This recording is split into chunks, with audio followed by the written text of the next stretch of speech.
So we use number systems for different functions in mathematics. You always use the decimal system at the supermarket and counting 1 through 10. And this is based on place values of 10 to different powers. So the 1's place is 10 to the 0, the 10's place is 10 to the 1st, the 100's place is 10 squared, and so on and so forth, at powers of 10. We've also got binary 1s and 0s for digital computing. And those are based on 2, powers of 2. So 2 to the 0, any number to the 0 power is 1. And 2 to the 1st is 2, 2 squared is 4, 2 to the 3rd is 8, and so on and so forth. We've also got octal or base 8, and then hexadecimal or base 16. And that works in the same way where each place value is 8 or 16 raised to the power of 0, 1, 2, 3, 4, 5, and so on. And when you're working with large numbers, again in computing, especially hexadecimal shows up as having some value. Now all of us are familiar with decimal because that's the natural counting numbers 1 through 10. And since we have 10 fingers and 10 toes, perhaps that's why it's the most familiar, the easiest to work with. However, when working with large numbers, it's actually not that convenient. Binary strings can become extremely long because our base is smaller than 10, smaller than 8, but they work well because 1s and 0s represents on and off, or yes and no, only 2 different states for computers, which is quite simple.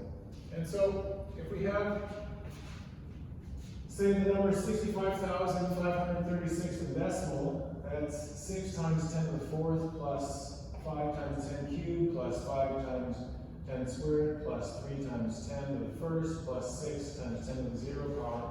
And if we look over here, we can see that 16 to the 4th is 65,536. So this number in decimal can be translated into hexadecimal. This might look like 10,000, but in fact we would read it 10000 because these do not relate to the base 10 place values. These are 16 to the 4th times 1 plus 16 cubed times 0 plus 16 squared times 10 times 0 plus 16 to the 1st times 0 plus 16 times 0. So if we wanted to convert between binary, let's see we've got 11011101 in binary here. All we have to remember is that the rightmost place value is the smallest place value, similar to our base 10 where we have 1s all the way to the right. We've got 2 to the 0 power, which is 1, and then 2 to the 1st, 2 squared, 2 cubed, 2 to the 4th, 2 to the 5th, 2 to the 6th, so on up to infinity. And so if we wanted to convert that to decimal, then we would have 2 to the 0, which is 2 here, and then we've got nothing here, and then 2 squared, which is 4. We've got 2 cubed, which is 8. 2 to the 4th, we've got nothing, and 2 to the 5th, which is 32. I've written some up here. 2 to the 5th is 32, and then 2 to the 6th, we've got a 1, so times 2 to the 6th is 64, so 64 plus 32 plus 8 plus 4 plus 2 is 110 in decimal. And we can continue converting that if we wanted to octadecimal, right? But going this way is going to be a little bit trickier. We've got to find the number that is less than, so 110 is greater than 64, less than 512, so we're going to work with 8 to the 8 squared first of all. So we're going to have 8 squared is our biggest place value, so we'll have a 1 for 8 squared is 64. 110 minus 64 is 46. And so that's not bigger than 64, so then we'll go to the next smaller place value. 46 is divisible by 8 evenly 5 times. And then we have a remainder of 6, so we've got 156.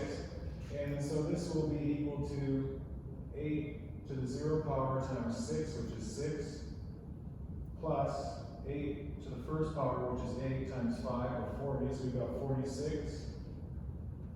And then 8 squared, which is 64, times 1, so we've got 64 plus 40 plus 6, which is 110.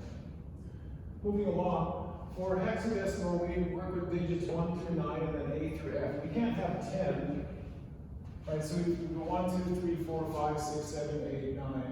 And then we can't say 10 because this would be a different number system. This would be 10 to the first power in decimal, but we're not working in decimal, we're working in hexadecimal.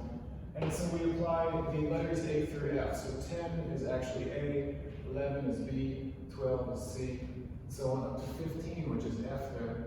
So if I've got 5F in hexadecimal here, then I can convert that to decimal by saying this is our 16 to the first power. 16 to the first, remember the rightmost place of values, whatever that is, whether it's 16 or 8 or 2 or 4, whatever base you're working in, to the 0 power, which is the ones place.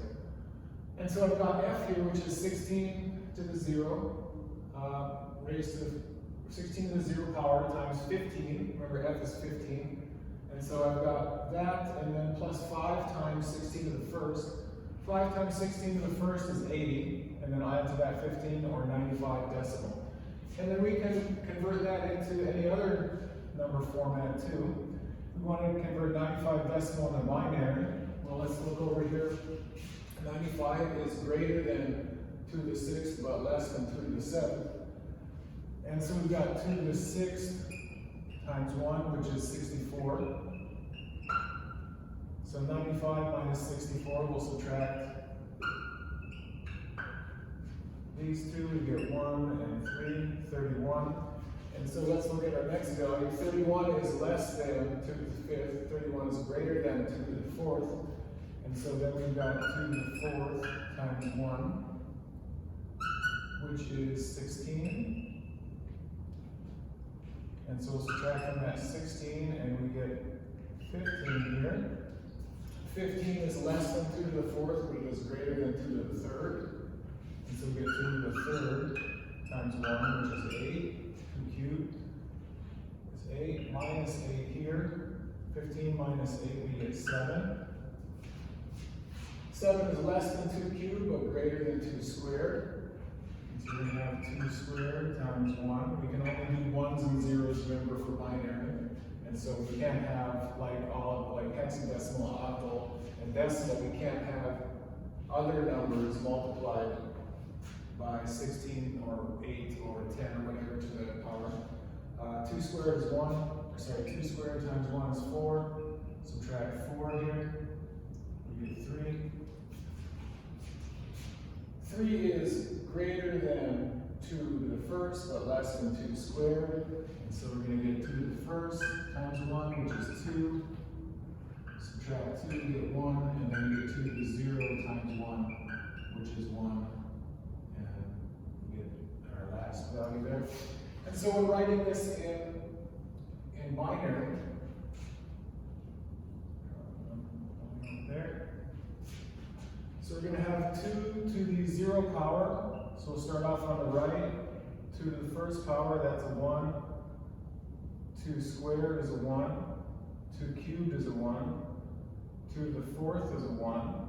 2 to the 5th is a 0. And then 2 to the 6th is a 1 there. So we've got 1, 0, 1, 1, 0. Sorry, 1, 1, 1, 0, 1, 1, 1, 1, 1 for a binary. And we can then convert that back to cross-check it or double-check it.